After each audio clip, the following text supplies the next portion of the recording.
Shalom saudara-saudara, mari kita mempersembahkan waktu terbaik kita dengan bersaat teduh. Saat teduh kita hari ini dari Markus 1 ayat 40-45. Demikian firman Tuhan. Seorang yang sakit kusta datang kepada Yesus dan sambil berlutut di hadapannya, ia memohon bantuannya, katanya, "Kalau engkau mau, engkau dapat mentahirkan aku." Maka tergeraklah hatinya oleh belas kasihan. Lalu ia mengulurkan tangannya, menjamah orang itu dan berkata kepadanya, "Aku mau, jadilah engkau tahir." Seketika itu juga lenyaplah penyakit kusta orang itu, dan ia menjadi tahir. Segera ia menyuruh orang itu pergi dengan peringatan keras. "Ingatlah, janganlah engkau memberitahukan apa-apa tentang hal ini kepada siapapun. Tetapi pergilah, perlihatkanlah dirimu kepada imam dan persembahkanlah untuk pentahiranmu persembahan yang diperintahkan oleh Musa sebagai bukti bagi mereka." Tetapi orang itu pergi, memberitakan peristiwa itu dan menyebarkannya kemana-mana, sehingga Yesus tidak dapat lagi terang-terangan masuk ke dalam kota. Ia tinggal di luar di tempat-tempat yang sepi. Namun orang terus juga datang kepadanya dari segala penjuru. Apa sih tujuan Tuhan dengan memberikan ilham tentang seorang yang sakit kusta, yang memohon kepada Tuhan Yesus dan beroleh belas kasihan dan pada akhirnya menjadi tahir? Saudara-saudara, pada masa itu banyak orang-orang Kristen yang berasal dari bangsa Romawi yang percaya Tuhan Yesus. Dan di masa itu pula orang percaya diperlakukan secara kejam oleh masyarakat. Dan banyak di antara mereka disiksa, bahkan dibunuh di bawah pemerintahan Kaisar Nero. Menurut tradisi di antara para syahid Kristen di Roma itu, terdapat Rasul Petrus dan Rasul Paulus. Sementara itu, mereka yang percaya Tuhan Yesus diajarkan dan dituntun untuk mempercayai bahwa Tuhan Yesus adalah Sang Putra Allah dan Mesias, hamba yang menderita. Dan Injil Markus ini ditulis untuk memperkuat dasar iman orang-orang percaya di Roma dan mendorong orang percaya untuk setia menderita demi Injil seperti Tuhan mereka, dengan menghadapkan kepada mereka kehidupan, penderitaan, kematian, serta kebangkitan Tuhan Yesus. Sekarang, mari kita perhatikan kisah orang kusta tadi. Sejak semula dicatat di ayat sebelumnya, ayat 38-39. Tuhan Yesus untuk memberitakan Injil tentang Mesias yang menderita, begini kata Tuhan, "Marilah kita pergi ke tempat lain, ke kota-kota yang berdekatan, supaya di sana juga aku memberitakan Injil, karena untuk itu aku telah datang." Di dalam perjalanannya memberitakan Injil itulah orang kusta ini hadir dan beroleh belas kasihan. Tetapi pesan Tuhan rupanya tidak diperhatikan oleh si kusta yang telah sembuh itu. Begini pesan Tuhan kepada si kusta, "Ingatlah, janganlah engkau memberitahukan apa-apa tentang hal ini kepada siapapun.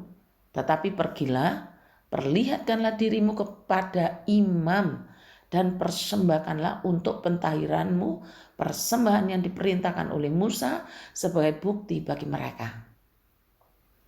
Justru yang dilakukan si kusta dicatat sebaliknya.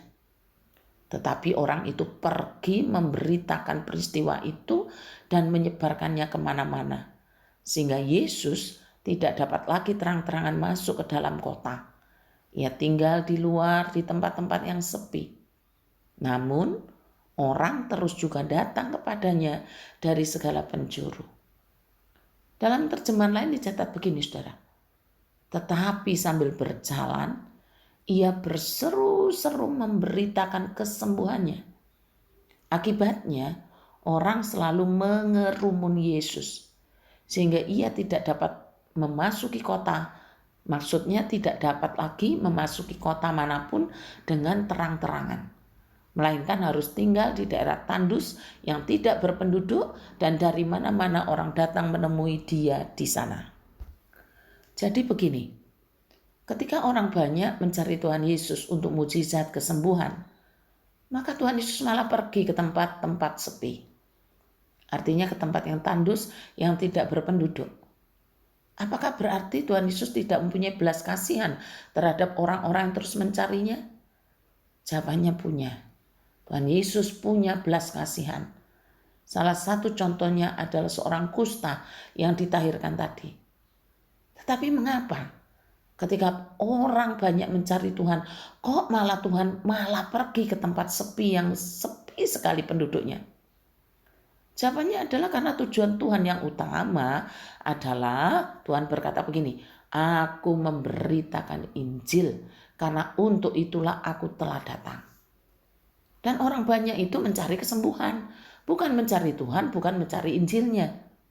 Tuhan bisa saja menyembuhkan penyakit mereka dengan mudah, seperti si kusta tadi. Tetapi tujuan Tuhan bukan hanya sekedar membuat mukjizat untuk penyakit-penyakit manusia pada umumnya.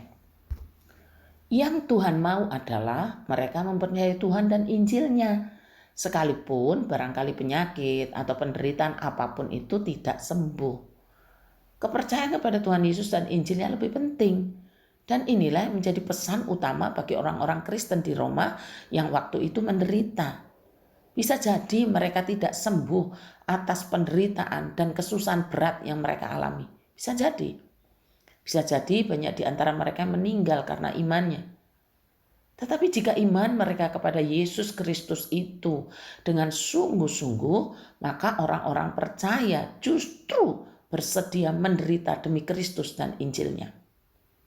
Saudara-saudara, siapa sih yang tidak ingin punya pengalaman yang sama dengan si kusta yang disembuhkan seketika? Pastilah semua orang akan tertarik dan berbondong-bondong untuk datang. Apalagi sembuh secara gratis pula. Tetapi jika pada akhirnya karena imannya kepada Kristus, ia siap menderita bagi Kristus dan Injilnya, apakah masih banyak orang yang berbondong-bondong? Itu sebabnya pusat kisah ini bukan pada si kusta yang disembuhkan. Sebab masih banyak orang kusta lainnya yang tidak sembuh. Termasuk orang-orang yang sengaja mencari Tuhan Yesus untuk kesembuhan fisik saja. Lihatlah mengapa Tuhan Yesus justru pergi ke tempat sunyi. Ini sebenarnya menjadi pesan bagi orang-orang Kristen yang percaya kepada Tuhan Yesus sekalipun secara fisik menderita, sakit, dan lain-lain, tetapi siaplah menderita bagi Kristus dan Injilnya. Sebab iman yang sejati itu rahasianya di situ. Siap menderita bagi Kristus dan Injilnya. Kiranya Tuhan menolong kita sekalian. Tuhan memberkati. Selamat ulang tahun untuk Ibu Leli Susanti. Kiranya Tuhan menolongmu dan memberikanmu iman. Mari kita berdoa. Ya Tuhan Yesus, kami bersyukur untuk firman-Mu hari ini, yang membukakan mata rohani kami terang tentang iman yang sejati. Bagaimana yang dialami orang-orang Kristen pada masa lampau, yang justru siap menderita bagi Kristus dan Injilnya. Tolonglah kami untuk memiliki iman yang sedemikian. Iman yang bukan hanya menerima, tapi juga siap menderita bagi Kristus dan Injilnya. Mohon Roh Kudus terus menerus memelihara jemaat-Mu dengan iman yang sungguh-sungguh ini. Hari ini Tuhan, kami menyerahkan Ibu Leli Susanti yang berulang tahun. Kiranya dalam keterbatasan secara fisik, Roh Kudus mengaruniakan iman kepadanya, agar tetap percaya kepada Kristus dan firman-Nya. Terima kasih Tuhan. Persekutuan Komisi Wanita sore nanti, hamba serahkan ke dalam tangan-Mu. Bangkitkan bagi kaum perempuan untuk mengimani Kristus dan firman-Nya, sehingga tampak jelas dalam sikap dan perbuatan yang nyata. Seluruh tim penata layanan dapat mempersiapkan diri dan berlatih sebagai proses untuk menguatkan kesatuan tubuh Kristus. Mendukung di dalam doa, pelayanan-pelayanan yang akan dirancang ke depan, perbaikan-perbaikan yang akan dilakukan. Tuhan, kiranya Engkau memimpin kami, sehingga kami bekerja bersama-sama dalam tim Tuhan. Di dalam nama Tuhan Yesus kami sudah berdoa. Amin.